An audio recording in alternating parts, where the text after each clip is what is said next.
This is how an organization can register on SHA portal. So you Google or you search SHA, then you click on SHA employer portal, click on register. Then this is a new business, so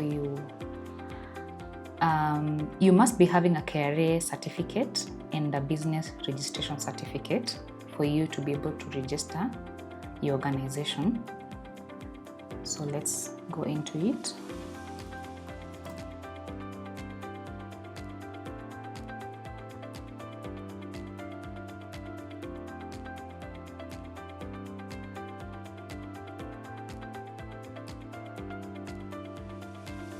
Once you're done inputting the details, you have to upload the documents. The first one being the organization registration certificate.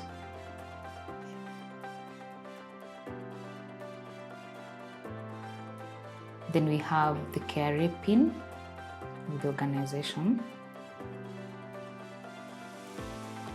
Once they are successfully uploaded, you have to create admin details. The admin details will be the first user. These will be the user details, where the phone number you're going to input and the email address are the ones to be used to send an OTP once you are registered and you want to log in.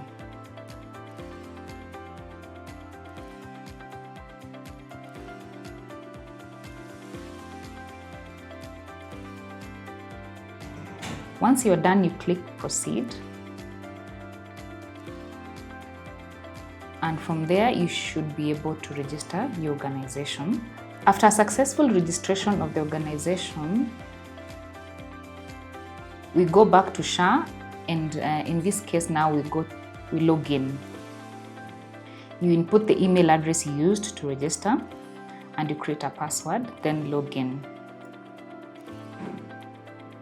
An OTP will be sent to the registered email address or the phone number. Once you've logged in, the first thing you need to do is you counter-check the details you input when registering.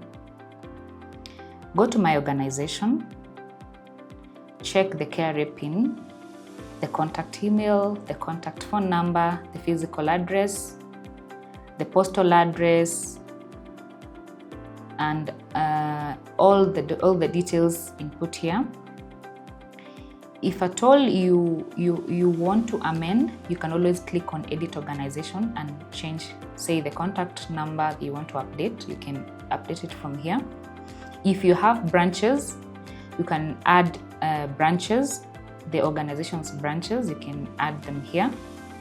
If you want to manage the users, you can add users here and assign to different branches in this case. Once all the details are now you're sure are up to date, click on Overview. And this is where you add your employees. Click on Add Employee. Input their NHIF number or the SHA number, it's still the same document, the same number. Put the payroll number.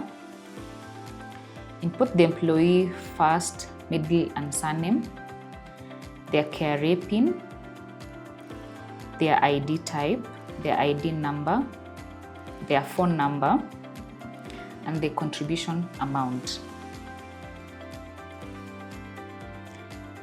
Do that, save the employee, and do the same for all the other employees in the organization. Once you're done, go to Employees tab, counter-check on all employees that have been added. Check on their details if they are correctly inputted in the system, their ID numbers, their CRN numbers, and their contribution amounts. So when all these are done, and we are here, you're supposed to pay their monthly contributions. Remember, all employers are mandated to file their returns by 9th. So come date 9, you need to file their contributions. So the first thing here is come to overview. SHA provides a template, a payroll template that looks like this. So you get the payroll template.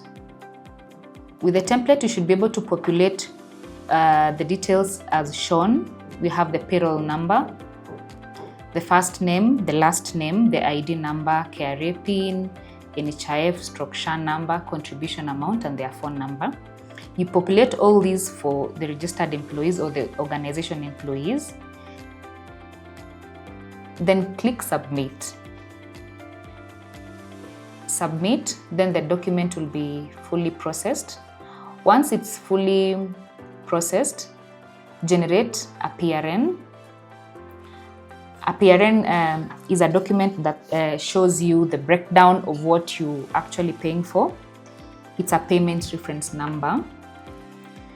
This is an e-slip that shows the breakdown. See, confirm the employee numbers, the ID, the employee names, the contribution amounts, and the phone numbers.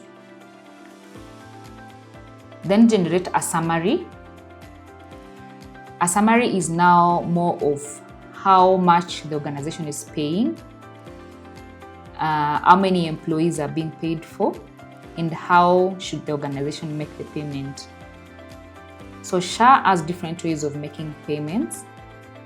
You can make them via their different bank accounts as shown in the PRN document. And when a payment is being made via the bank, you should always quote the reference number shown below the document. This will assist in easily allocating the payments to the individual employees of the organization. And when the payment is being made via Safaricom M-Pesa, there's an account number provided there. That is what should always be quoted to allow proper allocation of the payments. Once this is done and you've made the payment, go back to the portal to confirm the submissions that you made. Click on submissions. This shows you an history of what you've submitted so far. We'll show you the submission code, the period in which you are submitting for, the payment reference number, the payment reference number, the amount, the status. Is it paid? Is it still pending? Was the document cancelled? It shows you also if there are any errors. It shows you the date that was last updated. That is when that document was generated or was submitted. Go to PRN tabs.